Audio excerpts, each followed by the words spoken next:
This is Kim Hammer, pastor of Saline Baptist Church in the community of Tull outside Benton, with your devotion taken from the book of Hebrews chapter 11, beginning with verse 4. The entire chapter of Hebrews chapter 11 is about faith, and God records many names of many individuals who over the years have lived their life to the level that God has rewarded them by recognizing them for their faith in Hebrews chapter 11. And we find that in some cases, thousands of years occurred between when the individuals lived and when God wrote their name in the book of Hebrews chapter 11. That is evidence of the fact that their faith continued to be an example long after they had died, which is in alignment with what we're going to look at in Hebrews chapter 11 verses 4 through 7. The first comparison is that of Abel and Cain. The question that rises is, why was Cain's offering unto the Lord rejected, whereas the offering that Abel offered unto the Lord was accepted? And it's all in a word. It's the word faith. We find that Cain put his faith as an expression of worship unto the Lord in himself.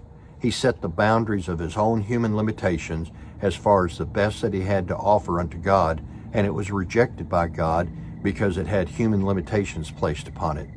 Whereas we find that Abel's offering offered unto the Lord was accepted because it was a sacrificial offering where Abel looked outside of himself and put his faith and trust in God, and as a result of it, God honored it and God accepted it. When you look at Hebrews chapter 11 verse 4, it says, by faith Abel offered God a better sacrifice than Cain did. What was it that made the sacrifice that Abel offered better than that which Cain offered? It was because of the fact that Abel put his faith in God, whereas Cain put his faith in himself, and he fell short of the mark, and God rejected it. It teaches us a valuable lesson, that our faith should exceed our human limitations, otherwise it is not faith. If the level of faith that we show is going to be restricted up to the level of our human abilities or our human limitations, we have fallen short of the example, or we have fallen short of the kind of faith it takes to please God. Abel reached outside of himself, whereas Cain reached inside of himself. And that's the difference. The second thing we notice out of these verses is that our faith should live beyond what the world defines as final. We find one of the things that's noted in this is that with regards to death, the world views that as finality, whereas God says death is actually opening the door to an eternity with me. And so when we talk about our faith, we should not let the world define the limitations of our faith, even if it requires death. The world would want to limit our faith, and the world would want to discourage us from using our faith, whereas God encourages us to display our faith before a world that wants to set limitations by containing our faith. Real faith goes outside of the containment that the world tries to put on us, in that we are not going to live a life restricted by what the world defines that we can or we cannot do with our faith. Instead, we live by faith to please God. We don't live by faith to please the world. We go on and we find that our faith should bring the commendation of God.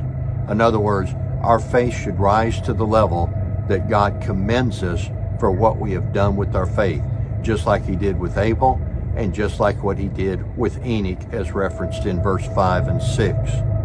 Now, when we get to verse 6, there are 6 things I want to point out that is associated with the kind of faith that we should have. First of all, it begins with a question. How could we please God without faith? What is there that we could offer unto God that would be a substitute for us showing our love and our dependency and our trust in God by putting our faith in him? Again, back to our example, Cain put his faith in himself, whereas Abel expressed his faith outside of himself. What is there that we could bring to God as a substitute to him, as an expression of our worship and our dependency upon him, other than faith? The second thing is, what would you substitute in order to please God? As in the case of Cain, nothing that he offered unto the Lord substituted for what God expected of him that was displayed in what Abel did, and that was faith in God. The greatest gesture of praising God is putting our faith in him.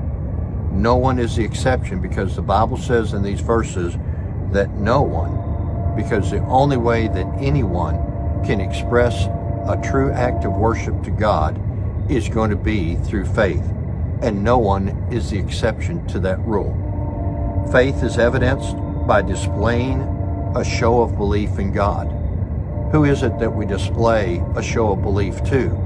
We show it to the world, so that the world, when it reaches its human limitations and there's nothing else the world can do with its faith, we, by our example, can show the world how much we believe and how much we put our faith in God by our actions. That's what Abel did. Abel showed his faith by his actions. Cain showed his faith by himself. And the last thing is this: what is it that we must show by our faith? The Bible explains that to us in verse 6. By our faith, we must show the world that God exists. So it raises the question, are we living our lives by faith with enough evidence to show the world that we believe God exists? The second thing that it says is that God rewards those who put their faith in Him. What is it that we must show by our faith? That God is rewarding us. Our lives should be such that we live it by faith to show the world that God exists, and God will prove His existence by rewarding us for our faith. And how will He do it? And who will He do it for? The Bible says, for those that earnestly seek Him. Growing our level of faith is witnessed by how much we are earnestly seeking Him in a world that's running away from Him.